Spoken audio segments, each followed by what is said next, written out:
Besties, Diary of a Creator is a behind the scenes look at what it actually takes to create a creator life. I'm Katrina Julia, creator, MBA, CPA, inactive, and your favorite ex corporate girly with experience across 7+ industries from strategy to finance to marketing and ops. I've created with startups to Fortune 500 companies like NBC, Google, and Victoria's Secret, 7,000 plus creators, and helped brands add 6 to 8 figures consistently every year to their bottom line and taking companies public. But here's what you don't see. I started working at 16 from food to wellness to banking to consulting, working my way through undergrad and grad school with scholarships and side hustles and keeping side hustles in corporate before they were even a thing. When I pivoted into wellness, lost 55 plus pounds, became sober 10 plus years ago, besties always came to me for guidance. My goddaughter even nicknamed me Google. That's when I realized I've lived what feels like 10,000 lives in one and nothing is ever wasted. That's why on the show we'll talk about the 7 themes of transformation: fear to faith, self hate to love, corporate to calling, lies to love, pain to purpose, devaluing to purity, and bondage to freedom. Because let's be real, school doesn't teach us life skills of health, money, and business. And being lectured or getting dry corporate presentations hasn't exactly worked. But yes, I'll share the tips, the tools, and the tech, and the brand stories and the creator journey. So each week, I'll share the real behind the reels of the creator economy of faith, wellness, wealth, business, community, and travel. Think of this as a creator diary and bestie convo style. Welcome to the Diary of a Creator with me, your creator bestie. Follow along on IG at Katrina Julia Fit and Creator Bestie on YouTube and social channels, and subscribe wherever you listen to podcasts. Welcome back to the show, Diary of a Creator. And in this 4-part series, I am taking you behind the scenes into my story, 10,000 Lives in One. And this is part 1. So I decided in 2026 to start creating more series as a creator and to start sharing even more parts of my story. And I think and I believe so many of us as women find our worth in performance. We've been conditioned by culture, we've been conditioned by the world that being in the masculine is who we are supposed to quote unquote be as women. And what I found over the last several years is I've transformed and transitioned massively from your favorite ex corporate girly to creator bestie is that actually there's freedom in being, there's freedom in flowing, there's freedom in all forms: time, expression, location, community, and yes, financial freedom. And as my story has literally been flipped upside down, and things that I've walked through and I'm walking through that I never imagined, where I focused post college and aligned to being the a child of 2 immigrants born in Poland overseas and in the US by the age of 2. A lot of that conversation growing up was, you go to college, you get a degree, and that guarantees your success. And here we are, many of us are not in that boat. We're not floating in that boat. We've sunk in that boat. And then as I focused on the 6 figures before the age of 30 in corporate America, and then I realized along the way I lost myself. I lost the girl that was in college that was actually really, really clear on her purpose and was aligned before alignment was even a buzzword, and was flowing massively in momentum. And then the unraveling, so to speak, started.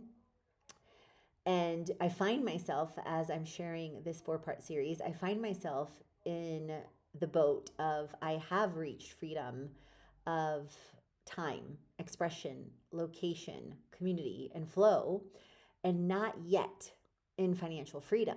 And what I've realized is that the creator in her being infiniteness has the wisdom to know that I, in my own journey, and for the best lessons for my soul and for my purpose and the people that I'm created to impact, is I actually needed to be flipped upside down on my head.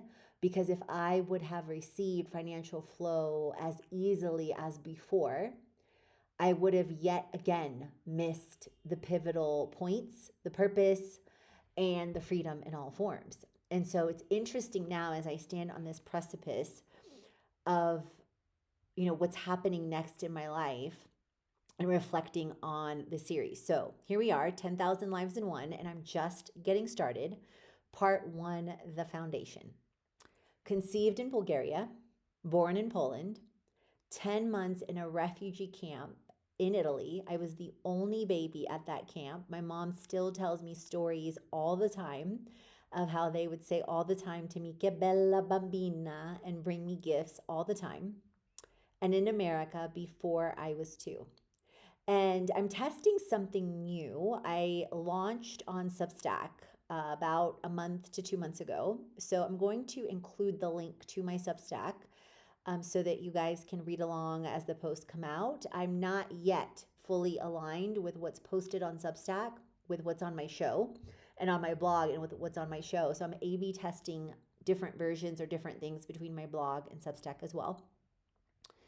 So, side note. So that was my beginning. Before titles, before corporate, before creator, before, performance. I was the girl they called pizza face in middle school. I had a severe problem with acne.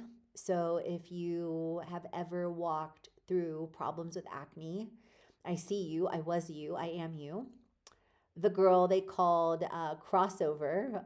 So growing up from the start, I was always around different nationalities, different cultures, was heavily multicultural. I had best friends growing up that were from Vietnam, that were from Turkey, that were African American. Many times I was the only Caucasian girl in, a group of Latin American people, Mexican people, Black people. I got nicknamed lovingly, so not at all derogatory. Billy Jackson, I remember still middle school, he started calling me Blackie. And he's like, I don't mean this at all in a bad sense. He's like, you cross over all the time.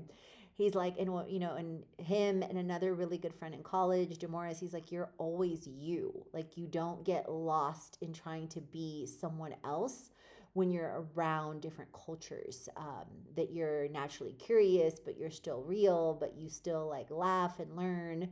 And it's felt the genuineness. And to me, that was one of the best compliments that could ever be given. And one of my earliest memories, actually, also growing up, it was the first time I'd ever gone to Bulgaria. So we spoke Polish and English at home. And I didn't start learning Bulgarian until I was 6. And it was literally, and then I forgot it. And then I started learning it again when I was 11. And I have an affinity. I love speaking languages and I love learning languages. Side note, that's a pro tip, you guys. I don't care what country you go to in the world, learn at least some basic phrases, even if it's in your accent, American accent, whatever nationality you are. Locals love it. And it's such a respect and honor and homage to people.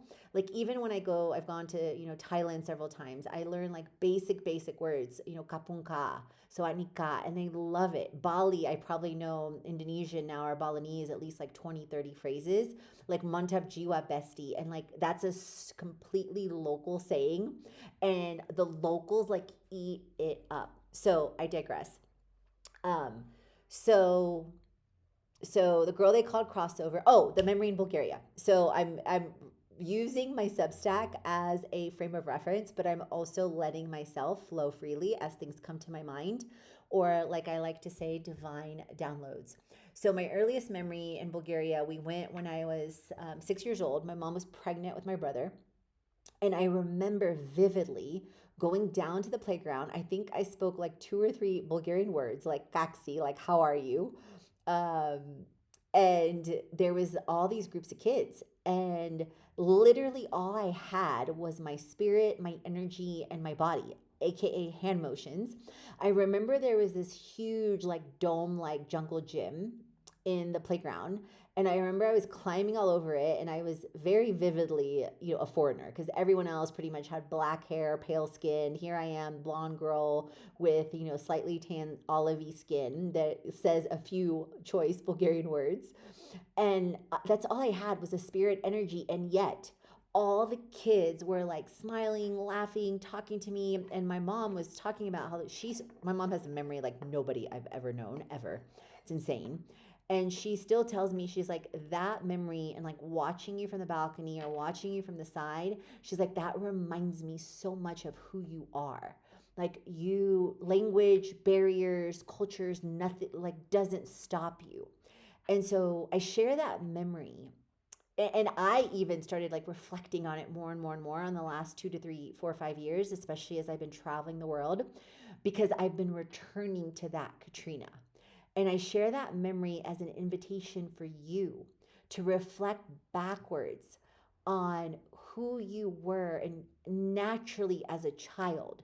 Like, I carry pictures of me as a kid, and I have a reel I'm going to share like coming up, and I've done several recently on comparing me now versus then, and how that Katrina would feel, and reflect back on who you were and who you naturally are, and are you making that version of yourself happy, and is your soul fulfilled or being fulfilled. So, in the process, I was also the girl who dropped honor classes in high school just to belong, because I didn't feel like I belonged with the honors kids, but I also didn't feel like I quote unquote belonged with the cool kids. Like, I remember in high school, you guys, and as a freshman, I remember like going to eat my lunch sometimes in the bathroom because I didn't know anybody. I felt awkward. I felt weird, just all the things. I stayed 4 years in a relationship I should have left in 4 months. It became abusive, physically, psychologically, all the things. So, if you had a picture in your head of what battered women look like, spoiler alert, they come in all shapes, sizes, forms, cultures, nationalities, all the things. Just because you're quote unquote privileged doesn't mean you're exempt. And I'm fully aware of different privileges I've had and have. And my first jobs were babysitting with some of them. I remember living in this apartment complex in Houston, Texas, called Belvedere, right down the street from my Kilo Middle School and then later Hastings High School, and babysitting for the different neighborhood kids, different issues with money and worthiness and squandering money already were showing up. A lot was also related to how I experienced money growing up, how my parents talked about money, the arguments they had around money. You can imagine, especially if you come from an immigrant family, I know this is common in a lot of immigrant families as well. Money brings up a lot of things. And, as a CPA, inactive currently, I coined a phrase that I would say that money makes people funny. And it's true because, like, on one, if you don't heal those wounds, then money will exacerbate more of who you are, not in a great way. If you heal those wounds, and I happen to believe deeply that women handle and feel and interact and heal with money and energy in different ways. And I've recently also been listening to Tori Dunlap and Emma and Jasmine Starr and around my own money healing journey, and highly recommend. So, with that being said, those are some of my first jobs. I also, before I was 16, scored a job at a brand new Popeyes in Houston. I lasted all of 3 weeks. I was like, oh, hell no. Between what I saw that people did to the food, I had a manager, Nathan, and another manager. Nathan was the one that was a bully, not great, inappropriate towards women, all the things. Then the other one who actually hired me, and it's sad, I remember everyone's name. Um, I think it was John or something like that. But anyway, he was really, really, really nice. But he wasn't usually there. He was like the launching or the setup manager for the region, so to speak. So I lasted 3 weeks.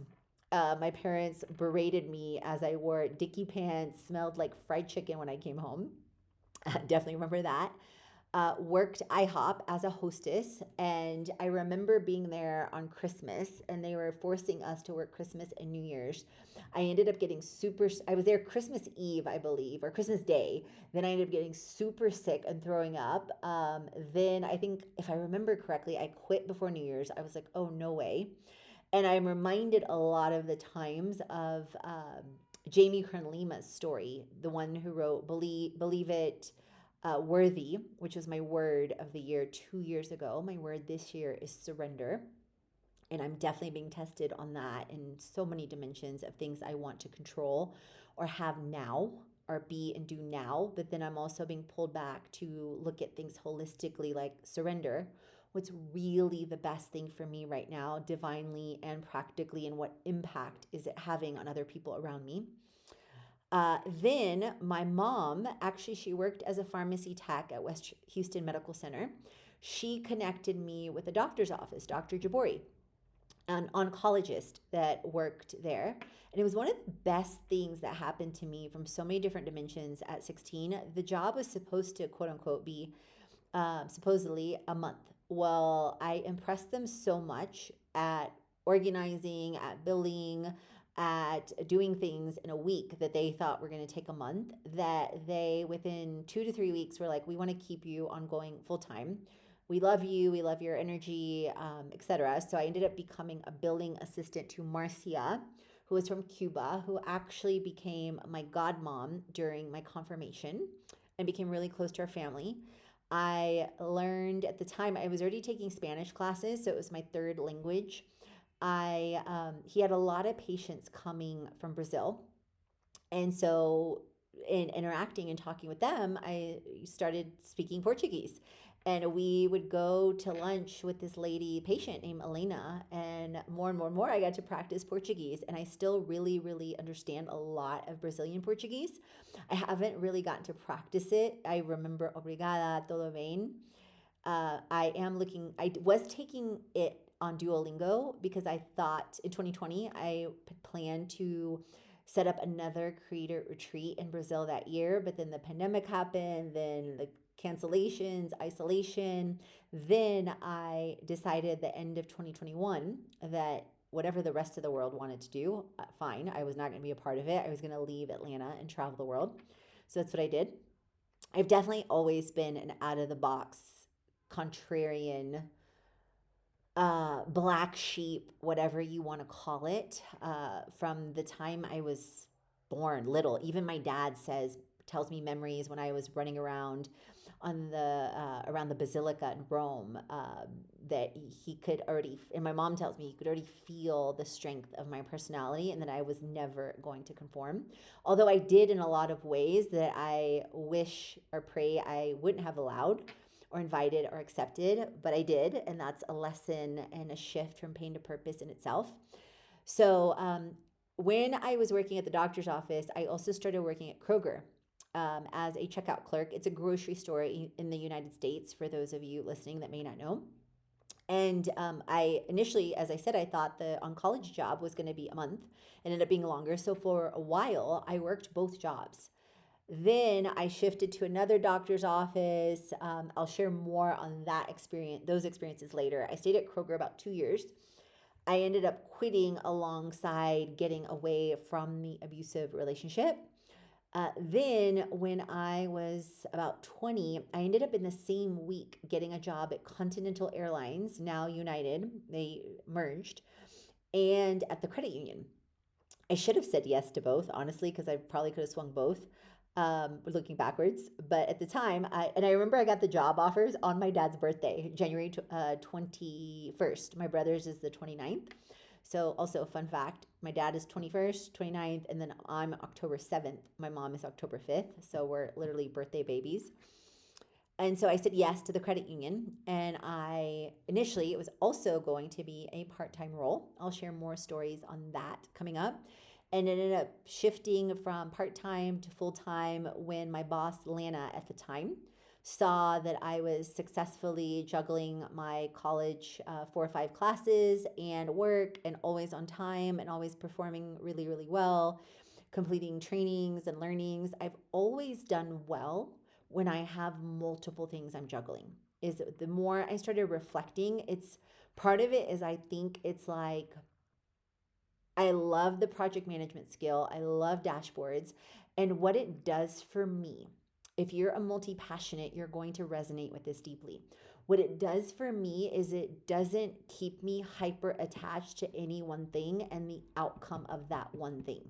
It frees me to enjoy everything that I'm creating freely. And what happens out of that joy and that love and that passion and that purpose is that the results inevitably come.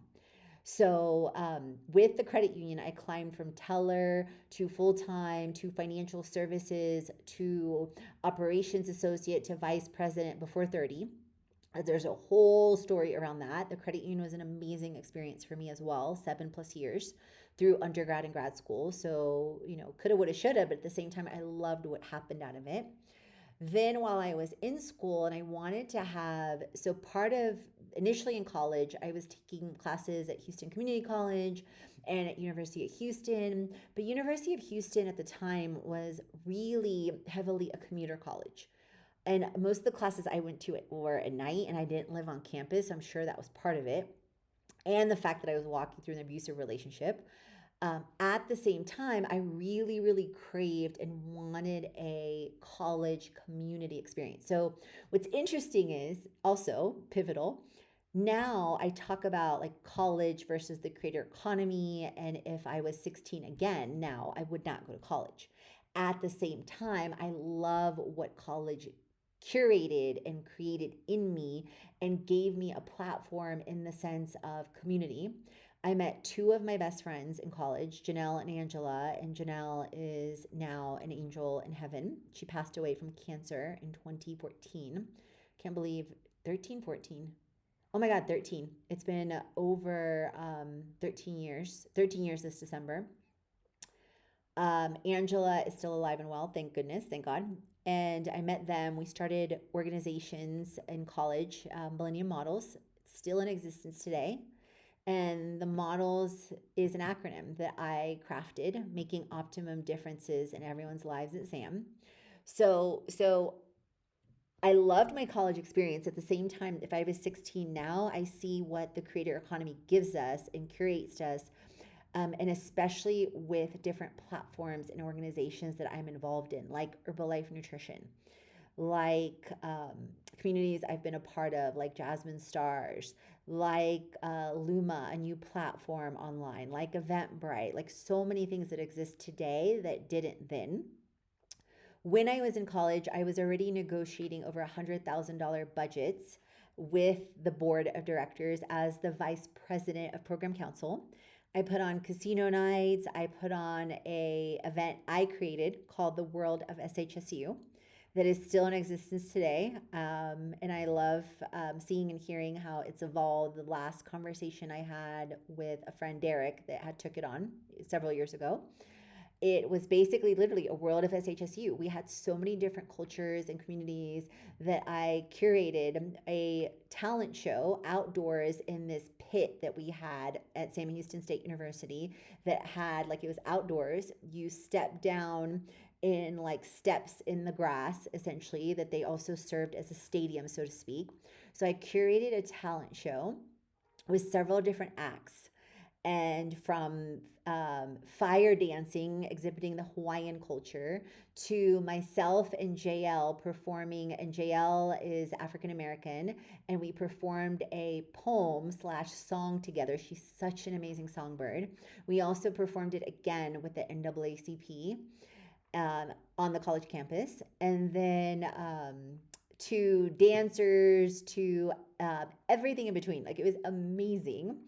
And we had up above, like before you went down to the grassy, step seating area, I had crafted organizations to create food to exhibit their cultures. So it was literally a world of SHSU. It's one of the most proud of an event that I am that I created. So that's just some highlights from my college experiences, and I'll definitely be sharing more. Graduated magna cum laude and with my undergrad with a major in English and a triple minor in Spanish, psychology, and technical writing. James Dent was my professor with technical writing, and he was actually the one that I ended up doing Millennium Models as a paper. And he was the one that actually encouraged me to make it real. And that's something else I'm really, really, really proud of. Not only because it brought Janelle, Angela, and I together, but it brought over 100 people to our first event. And then we had over 100 paid members within less than 3 months. We created scholarship as male and female scholarship pageant at SHSU, Sam Houston State University. Reading programs, domestic violence programs. We won the best special interest organization on campus within less than, I think, the first year. The second year, I was president for 2 years. And then I became a vice president. I wanted to take a lesser role, and Janelle took it on.